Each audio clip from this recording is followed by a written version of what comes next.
والإسلام ديني ومحمدا رسول الله.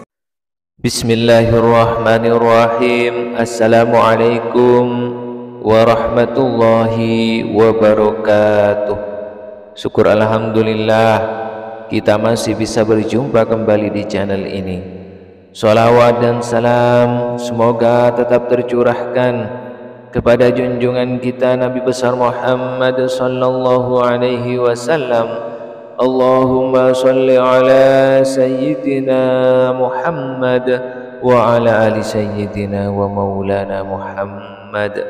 Harapan dan doa saya semoga saudaraku semua diberikan kesehatan, murah rezeki, diampuni segala dosanya dan dipanjangkan umurnya. Amin amin ya rabbal alamin.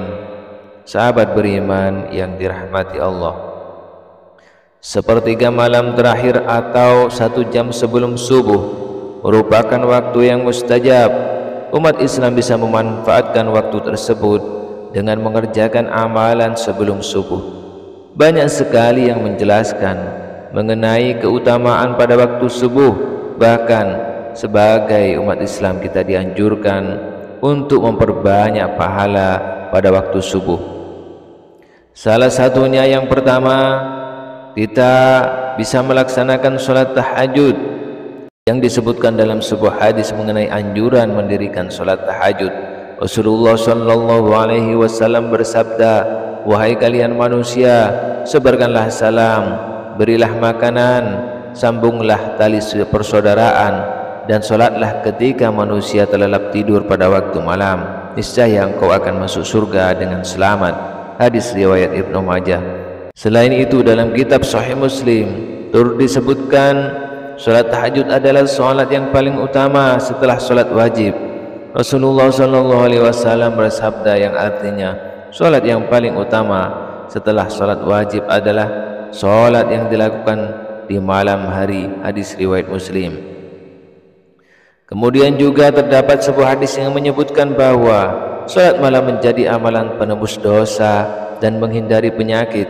Rasulullah sallallahu alaihi wasallam bersabda, "Kerjakanlah sholat malam karena sholat malam merupakan kebiasaan orang-orang yang soleh sebelum kamu dahulu, juga suatu jalan untuk mendekatkan diri kepada Tuhan kalian, serta sebagai penebus dosa kejahatan dan dapat menghindarkan penyakit dari badan." Hadis riwayat Tirmizi dan Ahmad.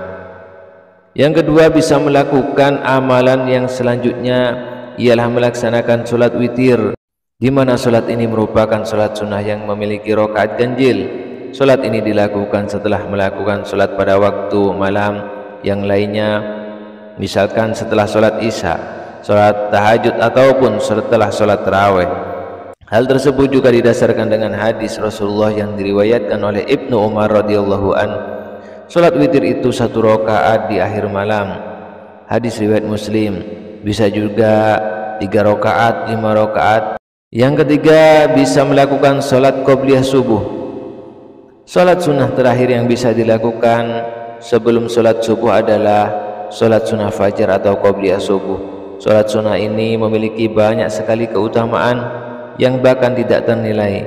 Keutamaan salat qobliyah subuh ini disebutkan dalam hadis yang dikeluarkan oleh Imam Muslim dalam kitab Salat Al-Musafirin dari Aisyah radhiyallahu anha berkata, Rasulullah sallallahu alaihi wasallam bersabda yang artinya 2 rakaat sebelum fajar lebih baik daripada dunia dan seisinya.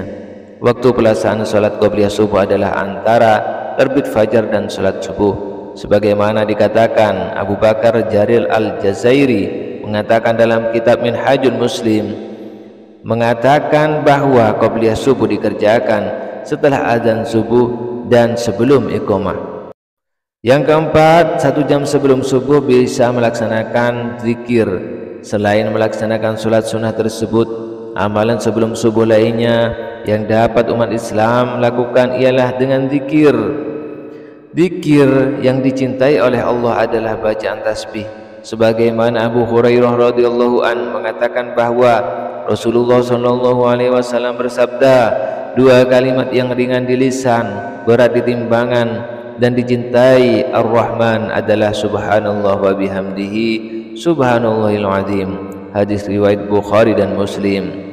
Dalam kitab Sahih Muslim juga terdapat riwayat tentang zikir yang sering disebut dengan tasbih malaikat. Dari Abu Dzar, ia berkata bahwa Rasulullah SAW ditanya tentang zikir apa yang paling utama. Beliau menjawab, zikir yang dipilih Allah untuk para malaikat dan para hambanya, subhanallah wa bihamdihi. Malaikat juga menyukai manusia yang mengucapkan tasbih dengan lafaz berikut, subhanallah wa bihamdihi, alhamdulillahi la ilaha illallah wallahu akbar, yang artinya Maha suci Allah dengan segala puji untuknya, segala puji adalah milik Allah, tiada Tuhan selain Allah, Allah Maha Agung dan Maha Pemberi berkah. Sementara itu, Imam An-Nawawi dalam kitab Al-Azkar menyebutkan bahwasanya zikir yang dianjurkan dan diamalkan jelang subuh ialah zikir istighfar. Siapa yang membaca di waktu pagi lebih utama sebelum subuh dan sore, subhanallah wa bihamdihi. Hadis riwayat Muslim. Yang kelima, 1 jam sebelum subuh bisa melakukan berdoa. Adapun hadis yang menyebutkan bahwa pada sepertiga malam terakhir atau 1 jam sebelum subuh Allah Subhanahu wa taala turun ke langit dunia dan mengabulkan permintaan hambanya. Rasulullah SAW bersabda, Rabb kita turun ke langit dunia pada sepertiga malam yang akhir pada setiap malamnya. Kemudian berfirman, orang yang berdoa kepadaku akan kukabulkan, orang yang meminta kepadaku akan kuberi, orang yang meminta ampunan dariku akan kuampuni. Hadis riwayat Bukhari dan Muslim. Kemudian ada pula bacaan doa yang bisa dipanjatkan tepatnya setelah sholat tahajud, yang artinya, ya Allah, Tuhan kami, segala puji bagimu, Engkau penegak langit, bumi dan makhluk di dalamnya. Segala puji bagimu, Engkau penguasa langit, bumi dan makhluk di dalamnya. Segala puji bagimu, Engkau cahaya langit, bumi dan makhluk di dalamnya. Segala puji bagimu, Engkau maha benar, janjimu benar, pertemuan denganmu kelak itu benar, firmanmu benar adanya, surga itu nyata, neraka pun demikian. Para nabi itu benar, demikian pula Nabi Muhammad SAW itu benar. Hari kiamat itu benar. Ya Tuhanku, hanya kepadamu aku berserah, hanya kepadamu juga aku beriman, kepadamu aku pasrah, hanya kepadamu aku kembali, karenamu aku rela bertikai, hanya kepadamu dasar putusanku, karenanya ampuni dosaku yang telah lalu dan yang terkemudian, dosa yang kusembunyikan dan yang kunyatakan, dan dosa lain yang lebih Engkau ketahui ketimbang aku. Engkau yang maha terdahulu dan Engkau yang maha terkemudian. Tiada Tuhan selain Engkau, tiada daya, upaya dan kekuatan selain pertolongan Engkau. Hadis riwayat Bukhari dan Muslim. Kemudian amalan 1 jam sebelum subuh bisa membaca Al-Quran. Dikerjakan dengan istiqomah.